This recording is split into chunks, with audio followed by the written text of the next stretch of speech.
आज के समय में लेजर ट्रीटमेंट काफी फेमस है, लेकिन इसकी सही जानकारी होना भी जरूरी है।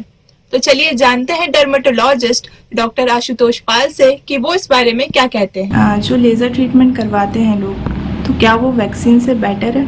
जी, लेज़र मतलब light amplification of simulated emissions of radiation. ये एक पद्धति है जिसमें एक मशीन एक लाइट देती है हेयर फॉलिकल को, जिससे वो डिस्ट्रॉय हो जाता है। लेज़र पद्धति एडवांस पद्धति है एज़ कम्पेयर टू वैक्सिंग, जो कि बहुत पुराने ज़माने से यूज़ की जाती है। वैक्सिंग में बाल वापस आने का अंदेशा भी रहता है। लेज़र में सब्सिक्वेंट सेटिंग्स के बाद जब आपका हेयर रिडक्शन अचीव हो जाता है, उसके बाद उतनी बाल या हेयर ग्रोथ नहीं देखने को मिलती है। So laser hair reduction as compared to waxing better है। लेज़र ट्रीटमेंट के कोई साइड इफ़ेक्ट्स?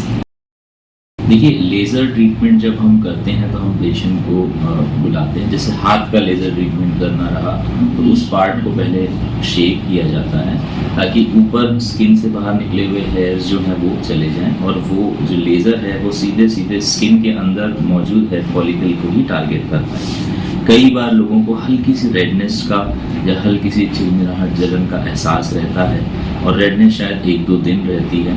उसके बियॉन्ड बहुत ज़्यादा तकलीफ आम तौर पे लोगों को नहीं देखने को मिलती है, और जो भी कभी इस प्रकार से रेडनेस आती भी है उसको बहुत आसानी से मैनेज किया जाता है। लेज़र ट्रीटमेंट के बाद सनलाइट में निकलना?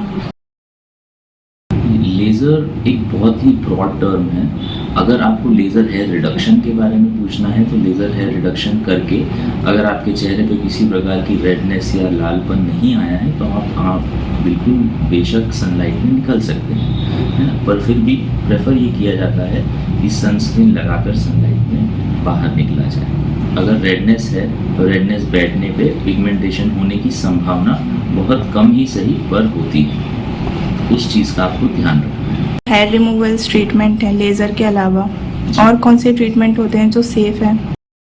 जी, लेज़र हेयर रिडक्शन लेज़र द्वारा हेयर रिमूव करता है। उसके जैसा ही एक मेथड होता है जो बहुत ज़्यादा टाइम कंज्यूमिंग और लेबोरियस होता है। इसको इलेक्ट्रोलिसिस हेयर रिडक्शन कहते हैं या रिमूवल कहते हैं।